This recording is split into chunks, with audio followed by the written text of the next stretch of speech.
This video is going to be a look at the Lions offense and some of the things they were able to accomplish and execute against the Chargers in their 41-38 win out in LA Sunday afternoon. I'm going to look at this Lions offense on two levels in this video. The first thing that we'll do is we'll go through the second possession, where they go down and get a touchdown to take a 10-3 lead. Jahmyr Gibbs really puts on a show. Their running game gets established. Toss concept, really beating the Chargers. I thought the Chargers' pursuit and lack of speed at times was kind of revealed against the Lions offense, that is. And then we're going to look at some of the big plays that Detroit was able to generate. They had 10 plays of 19 yards or more. And those 10 plays generated 341 yards of offense. Of course, that includes David Montgomery's 75-yard touchdown run, which I won't show you in this video. Let's remove that one from the equation for a moment. I always like to look at the 10 biggest plays. You can really get a sense of what offenses were able to accomplish against a particular defense. And in this case, even if you remove Montgomery's 75-yard run, you're still left with 9 plays of 19 yards or more, totaling 266 yards. It's almost 30 yards per play. Now, that's not extrapolated over the entire game. But they did finish with 533 yards of total offense, 200 yards rushing, 333 yards passing. Only punted once. And those 9 plays, some of which I'm going to show you here, accounted for almost exactly half of their 533-yard total. No turnovers, only punted once. A brilliant game offensively, I think, all the way around. And I intend to try to show you some of the elements here that I think are the most important. So let's get it started with the second drive. 1st and 10 from the -25. 11 personnel. Ends up being twin slot after the motion. And it's a really slick play. Everybody runs this, don't get me wrong. Some people execute it better than others. Tight end motions across right to left for the offense. Then you're getting a play action to Gibbs to the left side of the offense. The tight end who just motioned over is running the hide concept out into the flats. Additionally, you've got, I think, Jamison Williams from the backside as a second-level player running to the side where Goff is booting to. The thing that I really like about this and who they're using this with is late here, you've got St. Brown, who's chipped the defensive end, and this shows you the versatility of St. Brown, if you ask me. He gets 7 yards. He's willing and able to block a defensive end for a moment, just get in his way, basically set a screen to give Goff a little bit more time on that boot concept. Like I said, it's 11 personnel, so they're nickel defenses on the field. St. Brown's able to sit underneath of this right at the line of scrimmage, turn into a 7-yard gain after contact at the 29. 2nd and 3, going to be incomplete pass over the middle to St. Brown, who's in the slot up at the top. But this little sail motion, the Ravens use this, and so do the Lions. The Lions tend to do this with their wide receivers. Really puts a lot of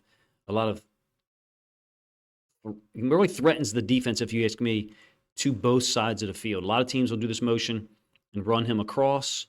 In this case, he's running more of a climb concept, getting to the middle of the field, occupying this safety, pulling this DB, and then what they're trying to do is get St. Brown to fit onto that open space right where the Lions receiver is now. It's a great challenge by Samuel, but clearly it's a pass interference. Ends up giving Detroit the football, basically a 16-yard gain. So it doesn't count in my plays that I quoted to you earlier in terms of the 9 or 10 biggest plays on the day. But it's another moment where through the pass game they're able to generate offense, get a first down. Creates a 1st and 10 from the 48. I love this run from Jahmyr Gibbs. It's 11 personnel. And the cut that he makes and the job that the right guard does. Sewell as well. Now, Sewell ends up on the ground. You'll see it from the end zone angle. But they're comboing a D-tackle who's an A-gap defender by alignment. So the guard and Sewell are going to both work to him. The guard is going to basically combo up. And he's the guy who picks up, I think it's Murray, the backside inside linebacker right here. You'll see it better from the end zone angle. And Gibbs makes his cut off of there. Only goes down as a 5-yard gain because 93 is able to make the tackle on the backside. But look, he's lined up in like a 2-eye. He's definitely in the A-gap by alignment.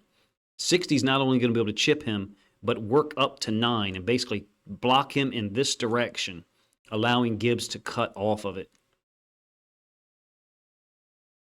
Great vision, cut, great job by 60. I know Sewell ended up on the ground, but he did at least get to the inside, trying to scoop that guy, and then he ended up getting knocked down. 2nd and 5, in the ensuing play, Gibbs really gets going. You're talking about 4 consecutive carries on this drive. Toss concept on 2 of them. This one goes for 11, and the blocking on this one is better than the last play. They're going to use Reynolds and Laporta up top. It's 12 personnel. So they appear to be getting a 4 down lineman look, 2 edge defenders, and then 1 inside linebacker. I don't see the other linebacker on the field, Kendricks. So like a 6-1 type personnel. And look at what Laporta and Reynolds are doing. They're comboing that edge defender, that outside linebacker, and they're just destroying him. I mean, that's blocking him 5 yards downfield. Allows Gibbs to really cut out to soft edge on the outside. No real pursuit from the inside until Sewell picks up Murray, number 9. Stays on him. Gibbs for 11. I think it's Derwin James who makes the tackle. I didn't see Derwin James making a lot of impact plays. I'm not saying he played poorly. I'm just saying I think the Lions did a great job of keeping him away from being able to impact the game. Really poor effort, I think, down here by Bosa, 97. It's a toss to the top side out of 12 personnel. This kind of evil blocking scheme that everyone uses, I've referred to it at least twice in Lions videos this year. Lions do this often, where they'll have 2 tight ends on the field, line them out at wide receiver in the shotgun, and then bring them in and get in what I call ace formation. So initial tight end is going to step to the outside linebacker and engage him, and then late you get the second tight end engaging that same edge defender. You can see that the timing on the snap is exquisite. Laporta clears Goff, who snapped the ball right in time, the precise moment, turns and tosses the ball to Gibbs. Brock Wright's up there engaging the edge defender, and when Laporta engages him, it's almost unfair. Additionally, you got unblocked defender Bosa on the backside.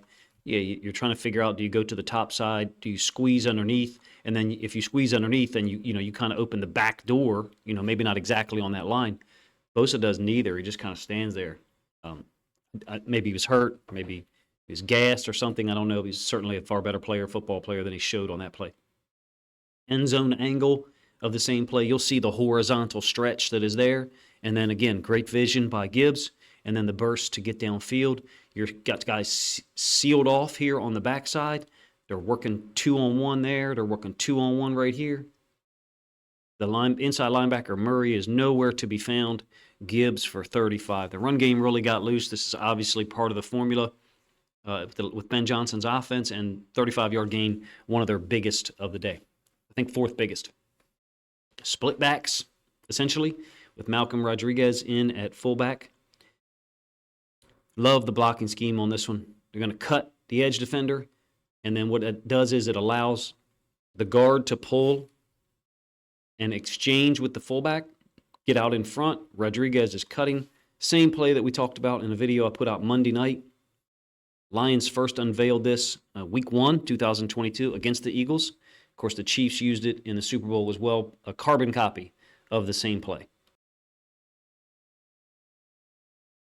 Not sure about you, but I'm interested to see the variations that come off of that play. So there you have it.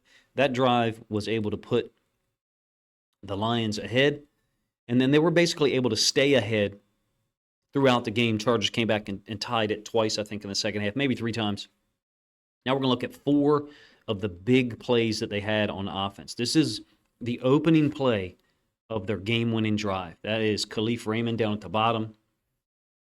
I love this because he's going under, and if you're playing like split field coverage rules, so what we're talking about is not man, not zone, but some people call it match coverages, split field, whatever. Basically, when you are playing those coverages, if this guy was to release vertical, oftentimes in various half-field calls, you'd have a man everywhere he goes call, Meg or whatever you want to call it.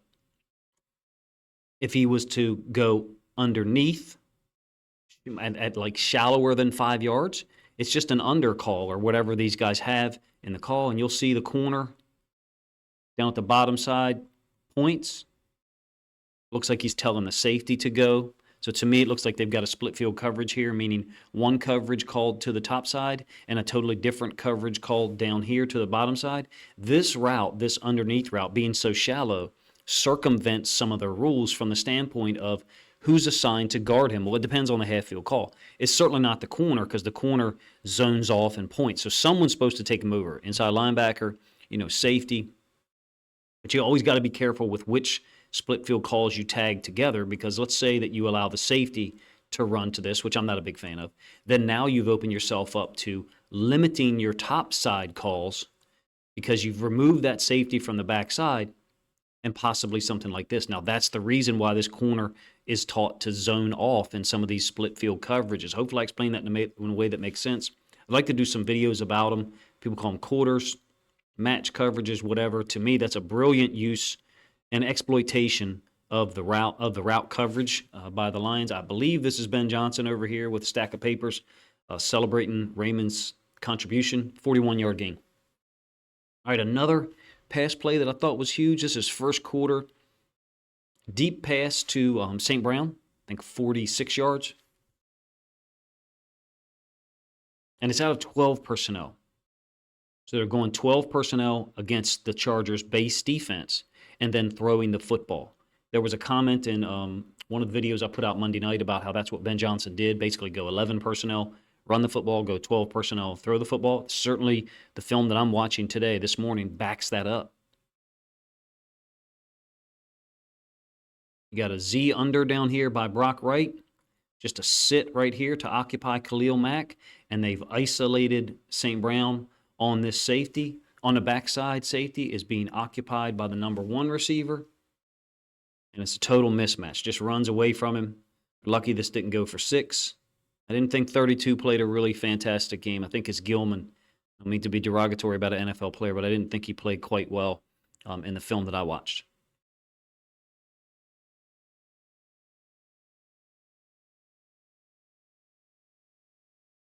And one other thing you'll notice with it being 3-by-1 against their base defense, both outside linebackers, Bosa and Mack, are in coverage, and you've got a 3-man rush. Goff has all day to suss this thing out and get the football out there.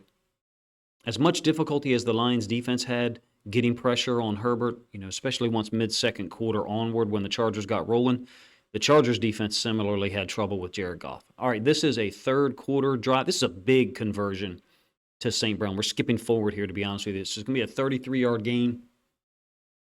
He's down here at the bottom side of the screen. You've got a corner blitz, and he just brings this route back into the middle of the field. You got 2 guys covering the tight end out into the flats. So there's no one in the window. Tight end here. Mack and the inside linebacker kind of go with him and just opens up all that space in the middle of the field for St. Brown. See, you've got 2 players here. I believe one of them had to have made a mistake. I'm not sure. My suspicion is it was the inside linebacker. He should be somewhere around the hash, but obviously I don't know. St. Brown, 33 yards. Very next play is the touchdown. Again, in the third quarter, 20-yard touchdown on this screen. Beautifully designed, quick throw out here from Goff. Talked about this in a video Monday night as well. The motion over here, and I think you get the guard pulling, so it looks like there could be a counter play to that top side. All of that and the running back crossing Goff's face has forced this inside linebacker, I think it's Kendricks, to get stuck in the middle of the field in between the hashes. The outside linebacker, Mack, is also almost inside the hash. His foot is actually inside the left hash. St. Brown catches it. You've now got a 3-on-2 because Decker's athleticism allows him to get out there.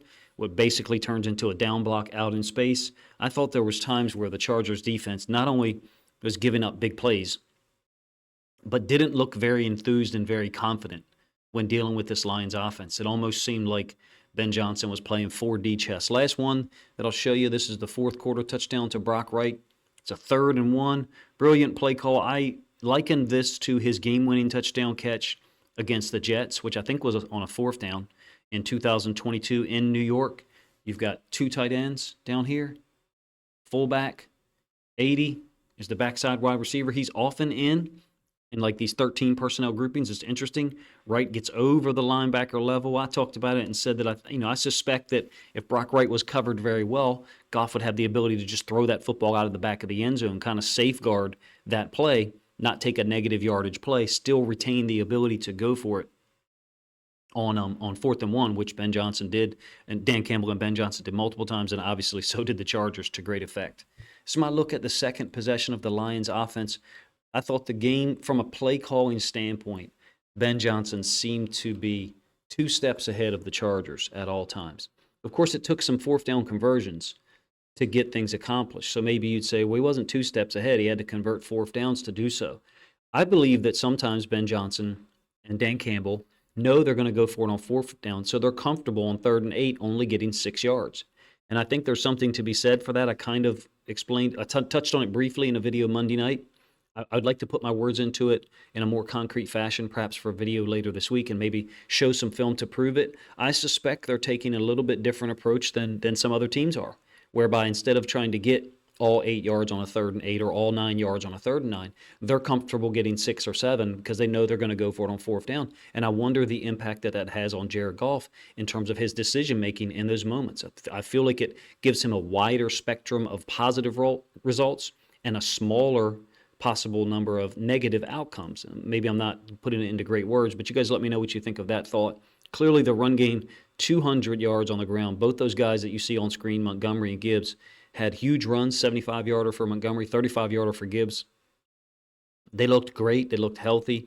I got no problem if someone wants to talk about them being one of the best duos in the league at running back. And when the offensive line is healthy for the Lions, they can really dictate to people what you're going to have to defend.